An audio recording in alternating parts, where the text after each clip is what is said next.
Boa noite, turma. Tudo bom? Então, hoje nós vamos estudar a nossa última aula, né, do módulo de tomografia computadorizada.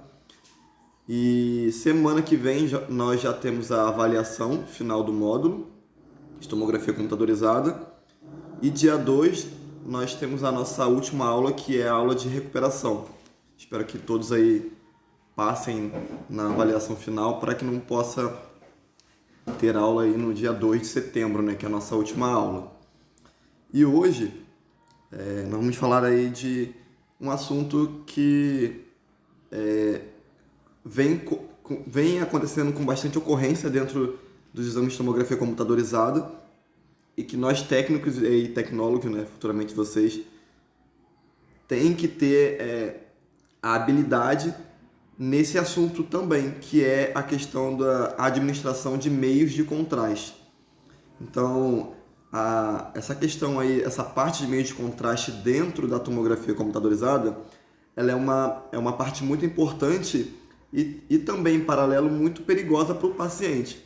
Nós, enquanto técnicos e tecnólogos, se a gente não souber manusear, né, essas substâncias aí durante os exames de tomografia computadorizada, a gente pode levar aí o paciente até o óbito. Então existem aí reações adversas, né? Se a gente não ter cautela, a gente acaba aí provocando algum tipo de reação adversa nesse paciente e que pode levá-lo a óbito. Então na aula de hoje, né, a gente vai entender o que são meios de contrastes, para que serve o meio de contraste, entender um pouquinho da sua característica e entender os efeitos adversos que eles podem provocar aí nos pacientes. Então, para que a gente possa fazer um exame com segurança, né, nesses pacientes, a gente tem que ter esse entendimento aí, tá bom? E eu vou abordar um pouquinho com vocês hoje. Vamos passar aí. Então, antes de tudo, antes de mais nada, né, a gente tem que entender o conceito de meios de contraste. Mas antes de nós entendermos aí do meio de contraste, a gente tem que saber diferenciar alguns conceitos que estão relacionados às propriedades de meios de contraste. A gente tem que saber o conceito de rádio opaco ou rádio transparente. Está bem relacionado à questão das propriedades de meio de contraste. Então aí o osso, por exemplo, ele é um elemento, né, que possui uma densidade muito alta devido à sua concentração de cálcio, sua alta concentração de cálcio. E aí, com isso, ele acaba absorvendo muita radiação, né, o que torna ter propriedade radiopaca ou positivo, falando de meios de contraste. Só para vocês associarem assim. Já os tecidos moles, né, que é pulmão, fígado, baço, rim, as vísceras, músculo esquelético, a parte cerebral, eles têm aí propriedades de conter muita água na sua composição aí, no tecido. Então isso os torna com uma propriedade de baixa absorção de radiação.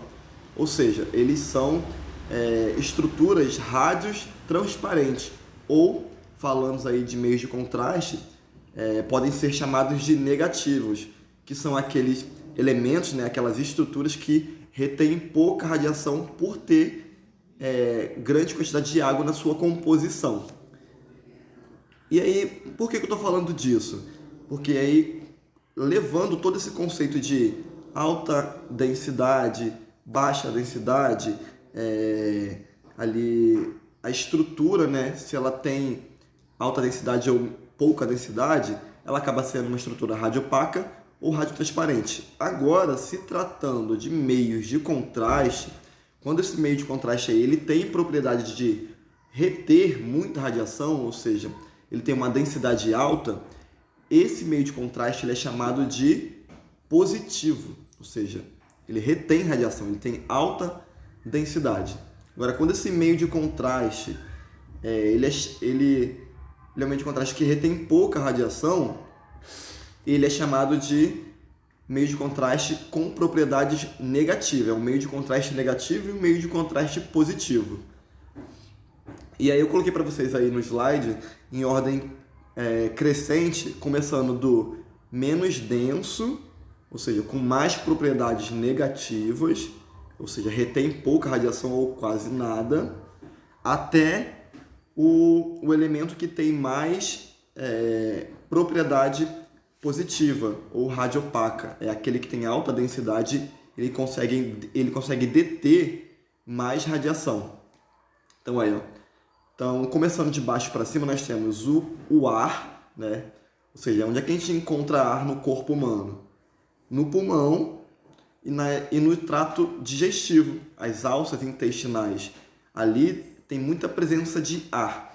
Então, o ar ele é considerado, em alguns exames ali, um meio de contraste. E aí ele se trata de um meio de contraste negativo. E aí o próximo é o tecido adiposo, ou seja, as gorduras, né? Eles também têm muita quantidade de água na sua composição, o que torna ele uma propriedade negativa, uma propriedade radiotransparente. O músculo ele já consegue deter um pouco de radiação. Ele sai da classificação de negativo, né, de radiotransparente, de uma estrutura radiotransparente, ele passa já a começar a ser uma estrutura radiopaca, ou seja, com propriedades positivas. Ele é um elemento positivo, ele é um elemento radiopaco, que ele já consegue reter um pouco de radiação quando a radiação passa por essa região que tem muito músculo. Ele fica num tom cinza aí na imagem tomográfica. O ar e o tecido adiposo eles ficam numa aparência preta. O ar muito preto, o tecido adiposo não tão preto, indo para o cinza, o músculo cinza, e aí partindo para a cartilagem, também é uma estrutura radioopaca, ela já começa também a deter muita radiação. Então, aí na imagem tomográfica, ela já vai ter um aspecto já um cinza mais claro. E aí vem as fibras elásticas, né, o colágeno também, junto com o osso, que ele está aí no topo aí, né? Ele é uma estrutura de alta densidade, o que torna ele uma estrutura radioopaca, ou seja, positivo. Então, vocês conseguiram entender? Toda estrutura ou todo meio de contraste que tem alta densidade, eles são considerados radiopacos ou positivos. E aí, toda estrutura ou meio de contraste que detém nada ou quase nada de radiação, eles são estruturas radiotransparentes ou meio de contraste negativo, que é a propriedade do meio de contraste do tipo ar. Nós temos aí um meio de contraste que produz bolhas de gás que faz ar na estrutura. Agora vamos entender um pouquinho mais sobre densidade. Eu falei, né, de alta densidade, falei de menor densidade, que o torna negativo ou positivo, né, se tratando de meios de contraste. Quando eu falo que uma estrutura é maior, ela tem maior densidade, como eu já falei, é uma estrutura que absorve mais radiação, ou seja, ela detém radiação, ela impede que a radiação ultrapasse a sua estrutura. E aí, nas imagens tomográficas, essas estruturas que são consideradas de maior densidade, né, radiopacas ou positivas, elas têm aspecto claro na imagem. E elas são estruturas hiperdensas. Então, vamos lá, ó. Alta densidade, maior densidade, absorve mais radiação. O aspecto na imagem tomográfica é clara, então elas são chamadas de estruturas hiperdensas. Agora, quando eu tenho uma estrutura de densidade menor, que são aquelas estruturas radiotransparentes ou positivas, elas têm propriedades de absorver menos radiação. E aí, como eu falei, que é a questão do ar, ali do tecido adiposo, gordura, que detém menos radiação, na imagem tomográfica, ela vai ter aspecto mais escuro, porque a radiação vai passar direto e vai tocar lá no detector do gantry. E aí esse sinal elétrico vai ter alta intensidade e vai projetar lá um aspecto bem escuro. E aí, quando essas estruturas ali na imagem tomográfica, ela tem esse aspecto escuro, preto, um cinza indo para o preto, elas são estruturas aí na parte do corpo chamadas de hipodensas. Então, vocês conseguiram entender? Estruturas de alta densidade absorvem mais radiação, têm aspecto claro na imagem tomográfica e são chamadas de estruturas hiperdensas. Agora, estruturas com densidade menor, que absorvem menos radiação, elas vão ter aspecto mais escuro na imagem tomográfica e vão ser chamadas de região ou estruturas hipodensas. Entendeu? Então, essa espessura aí dos tecidos, elas podem resultar em diferentes tonalidades. Então, se um osso ele tem muita concentração de cálcio por natureza, né? Ele vai ser uma estrutura hiperdensa, ou seja, ele detém muita radiação. Já aí o pulmão, o coração, o rim, pelve, aqui as cavidades paranasais, seio frontal, maxilar, etimoidal, esfenoidal, eles têm cavidades, então ali dentro tem presença de ar. Então, automaticamente, a radiação vai passar direto nessas cavidades paranasais. E aí, quando a gente for fazer uma tomografia de seios da face, ali a gente vai perceber que na imagem vai ter um aspecto preto se não tiver nenhuma obstrução, nenhuma gordura, nenhuma ali secreção que detém radiação, então vai ficar com aspecto preto. Então aí, diversas partes do corpo têm essas diferenças de densidades que aí na escala de Hochschild a gente vai saber identificar quando uma estrutura ela tem aspecto preto, tem aspecto branco, cinza claro, cinza escuro, que aí vai definir o que é uma área de ar, o que é uma área de osso, o que é uma área de músculo esquelético, o que é uma área de tecido adiposo, o que é uma área de cartilagem. Então isso tudo, de acordo com a espessura da estrutura, da sua densidade, vai gerar essas diferentes tonalidades em imagens tomográficas. Tá bom, gente? E aí, voltando agora, aí o assunto de meios de contraste. O que isso tudo quer dizer em relação a meios de contraste? Os meios de contraste, eles são aí substâncias radiológicas que apresentam características de grande poder de absorção do feixe de radiação. Ou seja, eles têm um alto aí número atômico, para poder deter essa radiação. Não estou falando que são todos os meios de contraste. São a maioria, como o contraste iodado, o contraste o bário, o gadolínio. Eles têm propriedades de reter muita radiação, ou seja, eles são meios de contrastes positivos ou radiopacos. Agora, o meio de contraste que é o ar, que ele é produzido através de cristais. Então, o paciente ele toma via oral esses cristais, e aí esses cristais vai lá para alças intestinais, para o estômago, e acaba produzindo gás ali dentro daquela estrutura e gera grande quantidade de ar. E a radiação passa por ali e acaba desenhando na estrutura ali aquela área cheia de ar. Então, esse meio de contraste ele não tem propriedade de reter radiação, que é o ar. Agora, o contraste iodado, o bário e o gadolínio têm essas propriedades de absorver muita radiação, o que torna ele radioopaco. Então aí a gente aproveita essa propriedade do contraste para poder realçar diversas partes do corpo na hora que a gente for realizar exames de tomografia com contraste. E algumas patologias, alguns tecidos, ela acabam absorvendo muito contraste.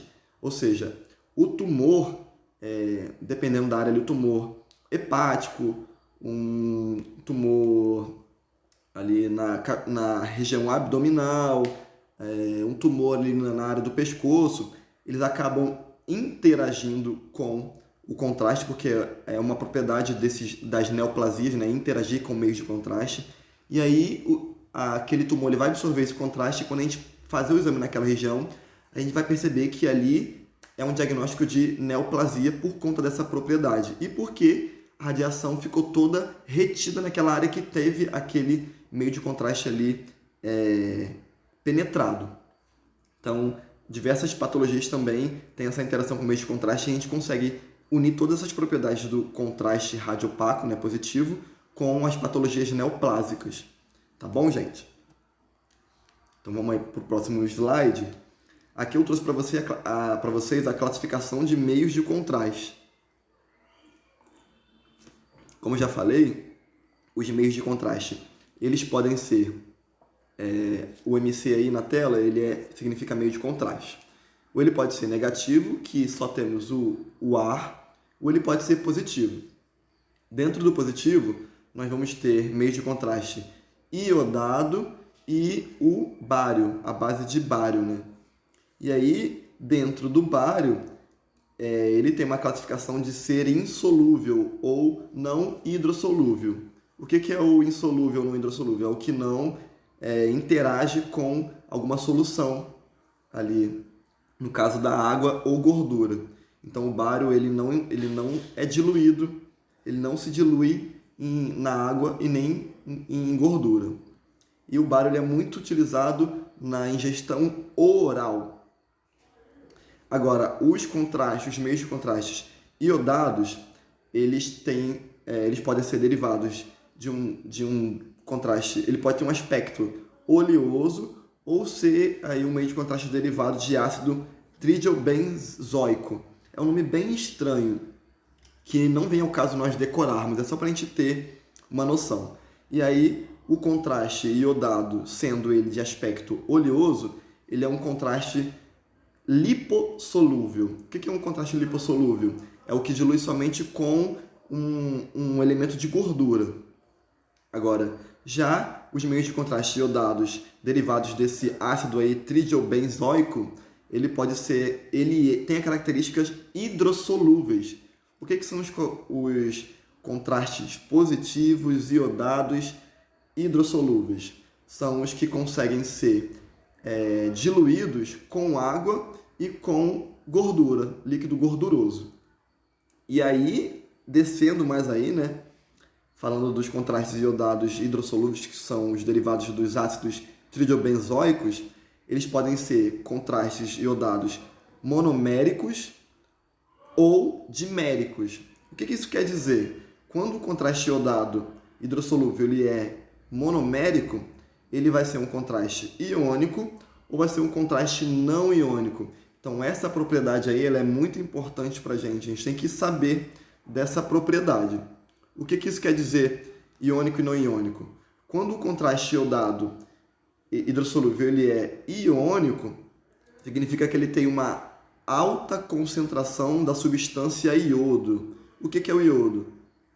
Você que come camarão. Se você tem alguma alergia ao camarão, é porque você tem alguma reação adversa ao iodo, porque o camarão ele tem essa substância do iodo aí no corpinho do camarão. Agora, quando ele for um contraste iodado hidrossolúvel, monomérico, não iônico, ou seja, ele tem uma dose muito baixa da substância iodo na sua composição. Então, o que torna mais seguro administrar esse tipo de contraste no paciente.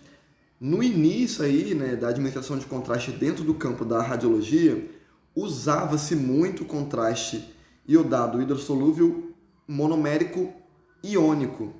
E aí foram se passando o tempo, pesquisas na área da farmácia e foi-se criando outro tipo de contraste que é o não iônico, que tem baixa concentração de iodo, mas entrega uma boa imagem, uma boa concentração de iodo que a gente consegue realizar uma imagem tomográfica de qualidade. E aí os hospitais, né, alguns setores, aí eles começaram a aderir o contraste iodado não iônico. Existe uma diferença muito grande, não sei se... não agora, mas antigamente era muito caro se ter contraste iodado não iônico, por ser um contraste de menor concentração de iodo e apresentar menos reação adversa no paciente. E aí as clínicas elas optavam por comprar os contrastes iodados iônicos.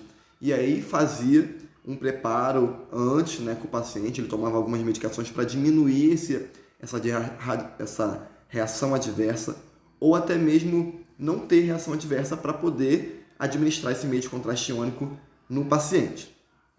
E aí também nós falamos do monomérico agora, né, que eles podem ser iônico e não iônico, e temos o dimérico. Eles também podem ser iônico ou não iônico.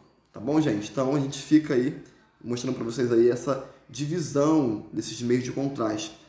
O que a gente tem que saber aqui sobre essa divisão é que existem meios de contrastes negativos e positivos. O que são meios de contraste negativos e positivos? Negativo é o que detém pouca radiação, positivo é o que retém muita radiação.